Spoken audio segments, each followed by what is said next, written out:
여러분들은 사진이나 영상을 혹시 어떤 모드로 촬영하고 계신가요? 뭐 핸드폰을 쓰시는 분도 있을 거고, 캠코더나 혹은 DSLR, 미러리스를 사용하시는 분들도 계실 건데요. DSLR이나 미러리스로 사용하시는 분들은 카메라에 보면 모드 다이얼이 있어요. 그 모드 다이얼에 혹시 오토로 촬영하고 계시진 않을까요? 카메라에 여러가지 모드가 있다는 거는 뭐 알고 계실 것 같아요. 모르고 계셨다면 지금 알아가시면 될 것 같고요.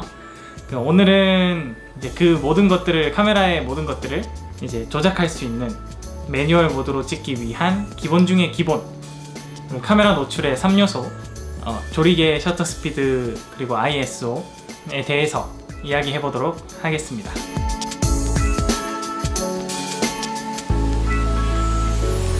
노출이란 카메라 이미지 센서에 닿는, 들어오는 빛의 양을 의미를 합니다.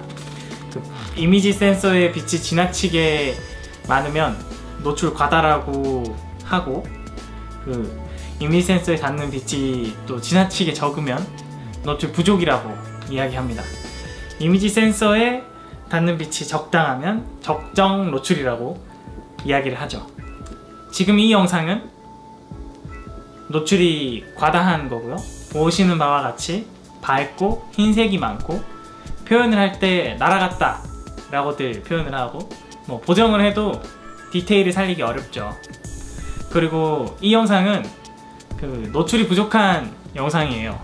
보시는 바와 같이 어둡고 까맣고, 이건 보정을 하면 어느 정도 디테일을 살릴 수는 있어요. 근데 어두운 거를 밝혔기 때문에 그 노이즈가 좀, 지글거리는 노이즈가 좀 발생할 수 있어요.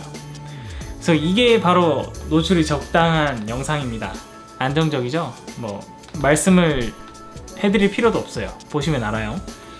그래서 이제 특별한 목적이 있는 게 아니면 보통은 적정 노출로 촬영을 합니다.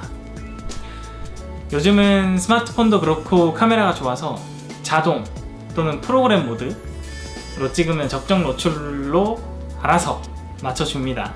하지만 카메라가 생각하는, 그 기계가 생각하는 적정 노출이라는 그 부분과 내가 생각하는 적정 노출이 다를 수 있어요. 뭐 그럴 때는 뭐 매뉴얼 모드로 조리개, 셔터 스피드, ISO를 조작해서 촬영을 하면 됩니다. 그래서 조리개, 셔터 스피드, ISO 이 세 가지를 가지고 노출을 조정을 하기 때문에 이 세 가지를 노출의 3요소라고 부릅니다.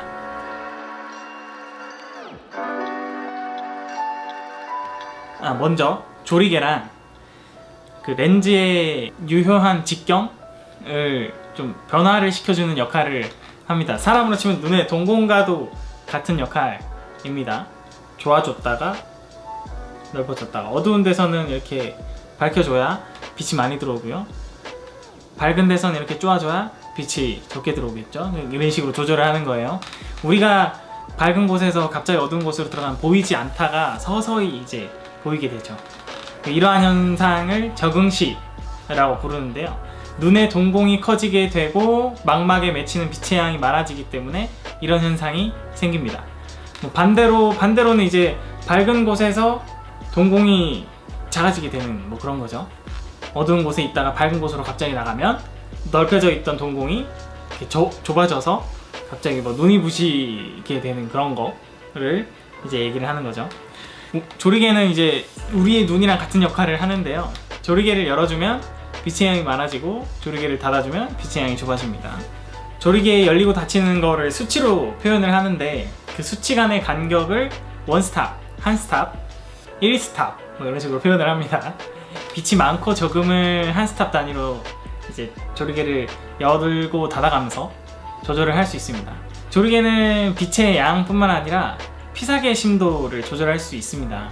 피사계 심도는 쉽게 말해서 아웃포커스 혹은 펜포커스를 이야기를 하는 건데, 그 예를 들어서 조리개를 많이 열면 심도가 얕은 결과물, 즉 아웃포커스가 잘 된 결과물을 얻을 수 있습니다. 이렇게 조리개를 열면 빛의 양이 많이 들어오고, 그러면 이제 심도가 얕아지게 되는데 그 내가 원하는 부분에만 포커스를 맞춰서 촬영을 할 수가 있는 거죠. 그거를 이제 심도가 얕다라고 표현을 하는 거고 아웃포커스가 잘 됐다라고 표현을 하는 거죠. 그 반대가 펜포커스인 거예요. 반대로 이제 조리개를 뭐 팔 뭐 이렇게 더 닫을 수도 있는데 뭐 더 닫으면은 이제 화질에 영향을 주기 때문에 뭐 팔 정도로 닫으면은 이제 심도가 깊은 포커스가 많이 맞은 펜포커스의 결과물을 얻게 됩니다.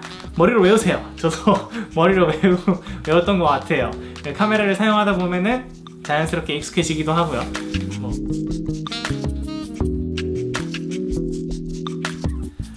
셔터 스피드란 이미지 센서 앞에서 빛을 차단하는 막입니다. 이제 SLR, DSLR을 기준으로 하면 평상시에는 이게 닫혀 있고요. 빛을 가리고 있다가 사진을 찍을 때 정해진 시간에 따라 열렸다 닫히게 되는 거죠.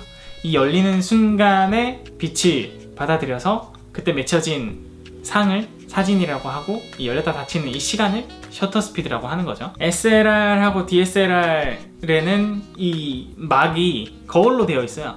그래서 이 거울이 없는 걸 미러리스라고 하는 거고, 요거는 또 다음 시간에 SLR, 뭐 DSLR, 미러리스를 구분하는 거에 대해서 또 콘텐츠로 한번 만들어 볼게요. 셔터 스피드는 기본적으로 초 단위로 표현을 해요.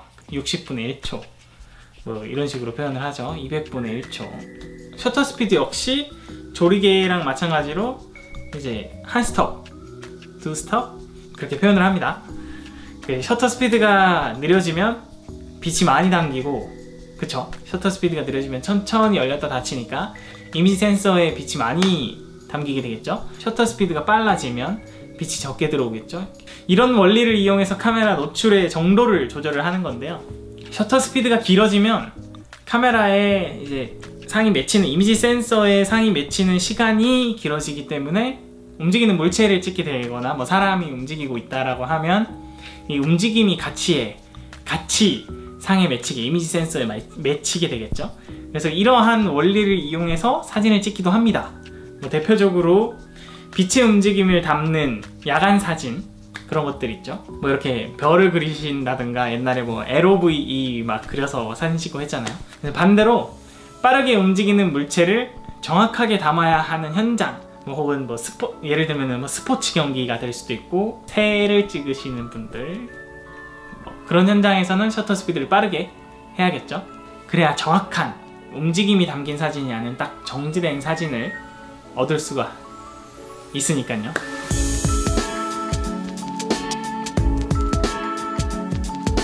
네, 세 번째, 감독 혹은 개인이라고도 표현을 하는 ISO입니다. 저 이 콘텐츠를 만들려고 검색을 좀 하다 보니까 이 감도라는 게 감광 속도의 줄임말이라고 하더라고요. 저 이 영상 만들려고 찾아보다가 알게 됐습니다. 그냥 감독, ISO, 개인이라고만 얘기를 했지 빛이 들어오는 감광면, 이미지 센서가 빛에 얼마나 민감한 정도를 이야기하는 것을 이제 숫자 값으로 나타내는 거죠. 개인이라고 하면은 뭐 플러스 3dB, 뭐 플러스 6dB 뭐 이런 식으로 가기도 하고, ISO는 뭐 숫자가 100, 200, 400, 800 뭐 이런 식으로 가게 되죠. 수치와 수치의 간격, 그러니까 100과 200의 간격은 한 스톱 뭐 이런 식으로 표현을 합니다. 뭐 기본 그냥 표현하는 방식이라고 보시면 될 것 같아요. 조리개랑 셔터 스피드도 마찬가지고요. 고감도일수록 센서가 이제 민감해지게 되고, 민감하면은 이제 빛이 부족한 어두운 환경에서도 빠른 셔터 스피드를 확보할 수 있겠죠. 이게 이해하시기 어려울 수 있는데, 센서가 민감해져서 빛을 많이 받아들이면 셔터 스피드를 높여도 돼요. 그러니까 1초여야 적정 노출이었던 거를 60분의 1초로 할 수 있는 거죠. 감도가 민감해지면. 그렇지만 이제 ISO가 높아질수록 입자가 좀 거칠어진다고 표현해야 될까요? 그런 화질 저하를 일으키는 거를 볼 수가 있어요. 이거를 사진 하시는 분들, 뭐 영상 하시는 분들 해서 노이즈라고 부릅니다. 일부러 요즘은 넣기도 하고 필름 감성이라고 부르기도 하더라고요. 노이즈입니다. 깔끔하지 못해서 저는 별로 선호하진 않아요.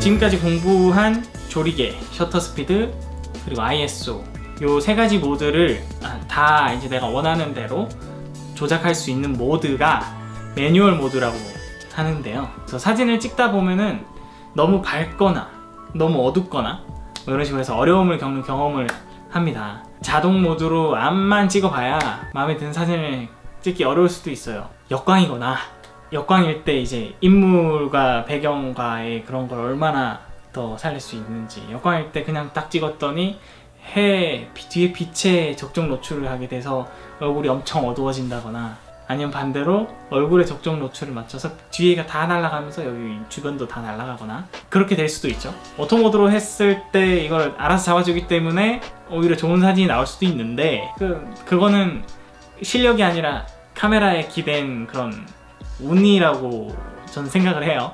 운에 달려있는 거죠, 오토 모드는. 적정 노출을 알아서 잡아주기 때문에 뭐 안정적이라고 말씀할 수도 있는데, 이 영상을 보신 분들은 노출의 3요소를 이제 활용을 하실 수 있겠죠? 그러면 노출의 3요소를 활용해서 영상과 사진을 찍어 보시는 거를 권해드립니다. 그래야 이제 실력이 올라가게 되겠죠? 매뉴얼 모드 말고는 P 모드, 아까 말씀드렸던 P 모드도 있고, 그리고 A 모드도 있어요. 조리개 우선. 그리고 S 모드, 셔터 우선. 뭐 이런 모드들이 있는데, 이런 모드들에 대해서도 다음에 한번 콘텐츠로 만들어 드리도록 할게요. 오늘 영상은 여기까지 하고요.